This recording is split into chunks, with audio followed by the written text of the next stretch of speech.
The protectors of the Wood podcast. Everything is at stake. The destruction of our planet is becoming real life.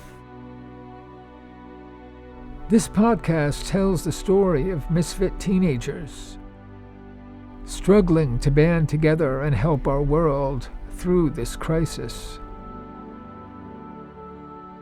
Episode number 27. Abby in danger. The group of protectors comes into being.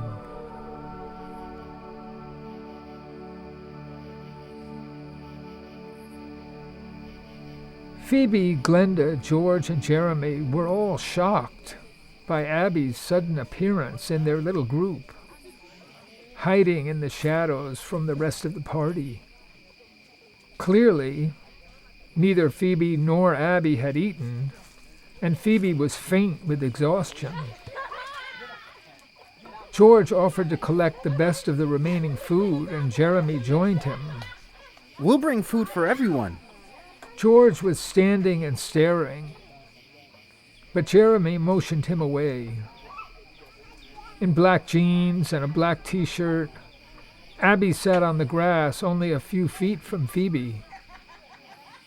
The glow of the rising full moon was blocked by Dr. Bear's garage. Phoebe wondered how Abby had joined them without being noticed by anyone. Glenda jumped next to Abby and gave her a hug.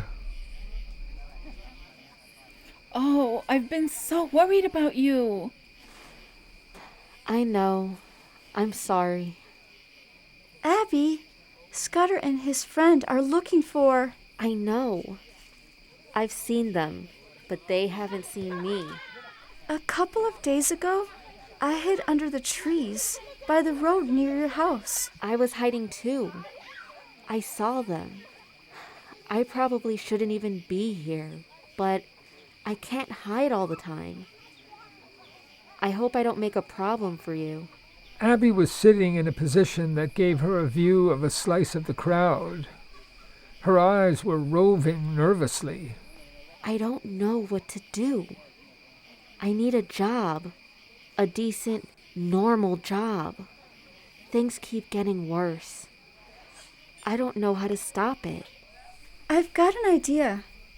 Gilligan gave me a job a couple of days ago. Maybe soon I'll attract enough customers to make a job for you.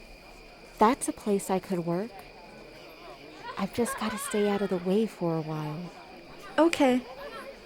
I'll work on the toy store plan. In the meantime, do you have a place to stay? Yeah, don't worry about that. They won't find me. I can't hide out forever, though. Thanks, but watch out. I bring trouble wherever I go. As Abby spoke, George and Jeremy returned with trays of food and drinks and spread everything out on the lawn. This crowd is like a swarm of locusts, but we still managed to collect some good stuff. Phoebe continued to look at Abby. She was worried. So, we've got a plan then? Okay. Then, let's eat. Phoebe and Abby dug into roast chicken, salad, and slices of penny's bread with apple butter. I'm so glad to see the two of you eat. You both look like you're starving. Soon the food was gone, and Phoebe lay back, looking at the moon, now rising above the garage and shining on them. George was watching Phoebe and Abby.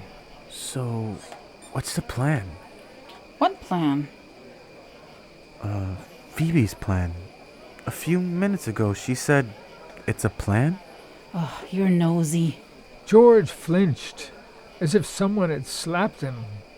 Oh, I'm sorry. I didn't mean it like that. It's the story of my life. I'm always outside of everything. The plan is no secret. Abby looked at George with sympathy. I want to work in Middletown. I'm kind of an outsider, too.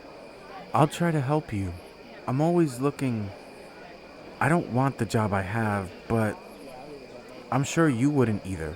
Ugh, I'll never set foot in there again. I wish we could do something good. Something that matters. I know what you mean. I think about it all the time, but it's not easy. Suddenly, her eyes focused and her body tensed. She was staring out past the edge of the garage at the crowd still milling around.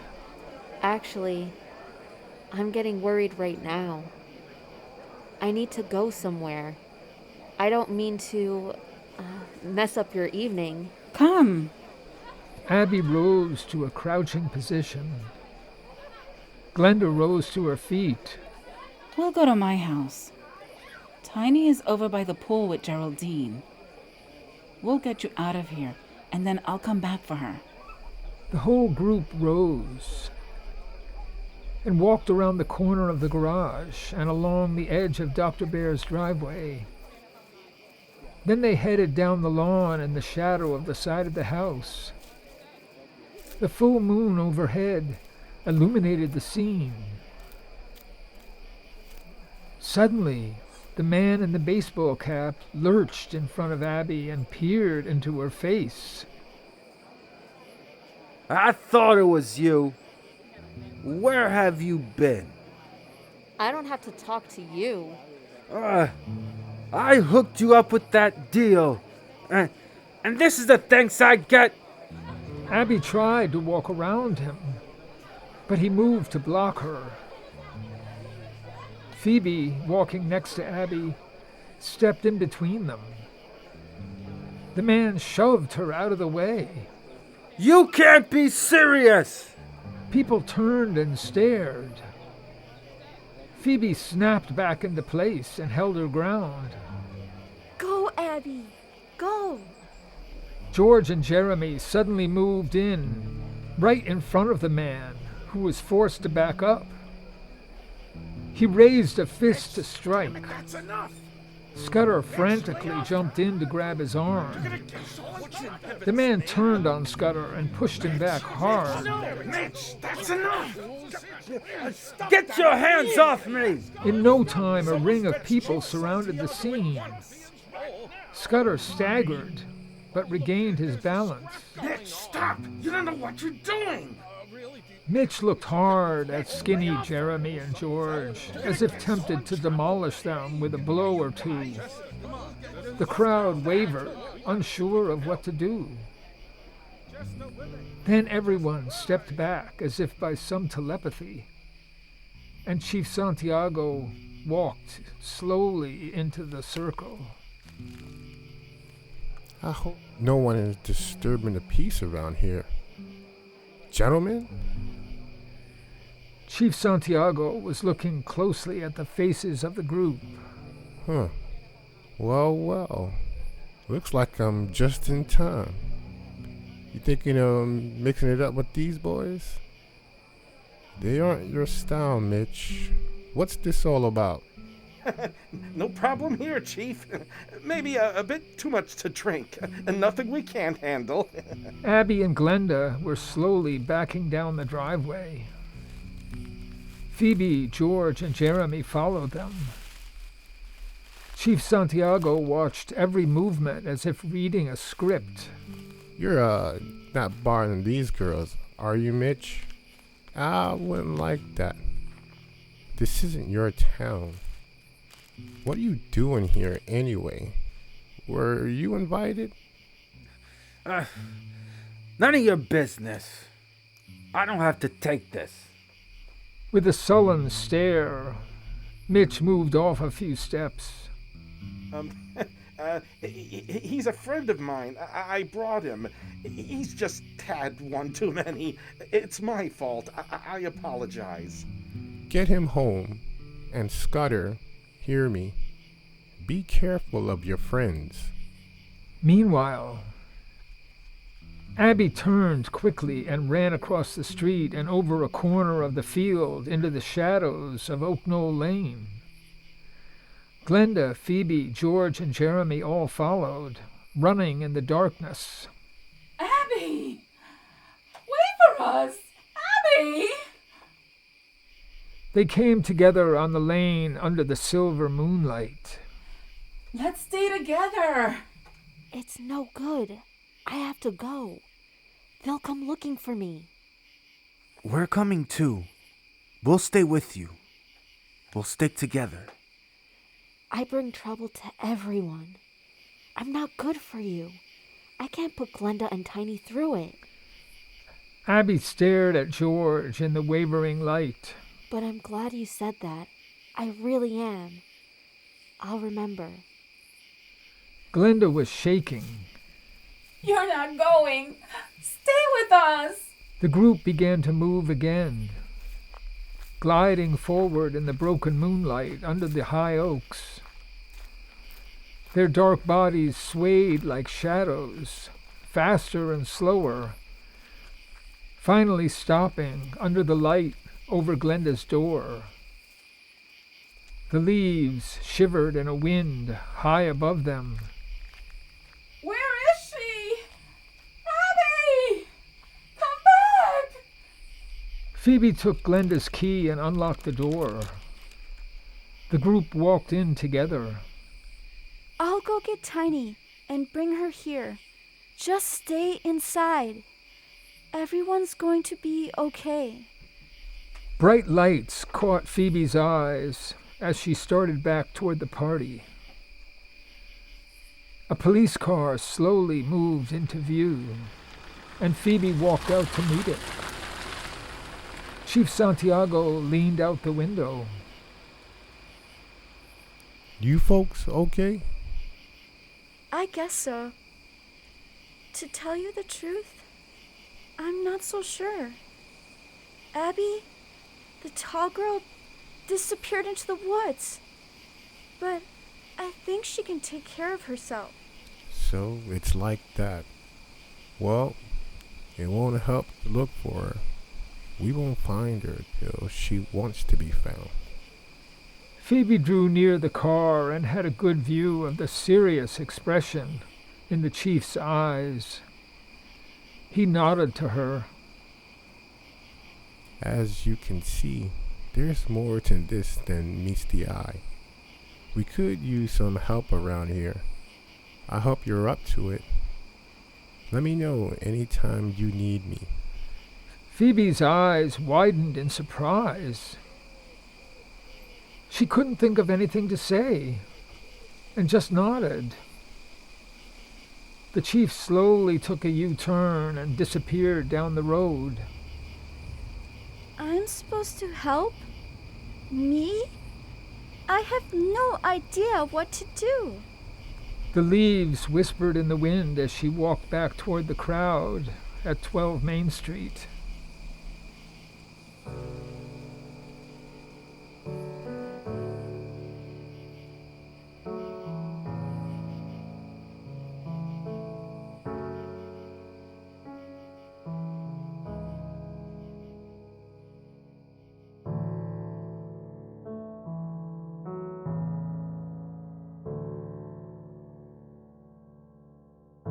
It looks like I'm on my own.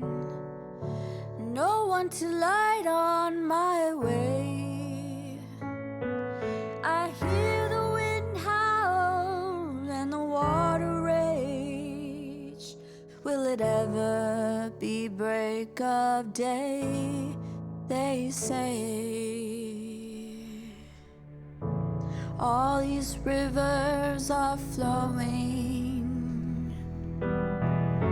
Don't be afraid, you must go where they're going. In the night like a wandering star, you must travel far.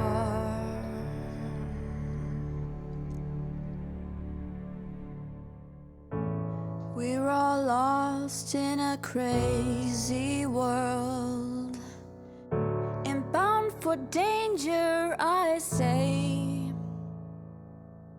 Hear the wind howl and the water rage. There must be rocks ahead. I said, all these rivers are flowing. Don't be afraid, you must go where they're going. In the night, like a wandering star, you must travel far. Some are wise friends, wise and true, but no one can see the end. Our best dreams are thrown on the wind. I know we're following them, we sing. All these rivers are flowing. Don't be afraid, you must go where they're going. In the night, like a wandering star, you must travel far.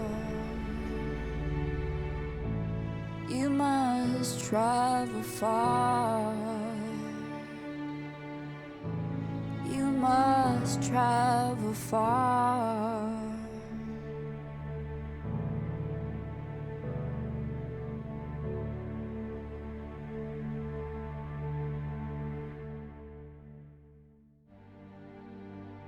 Thanks for listening to the Protectors of the Wood podcast.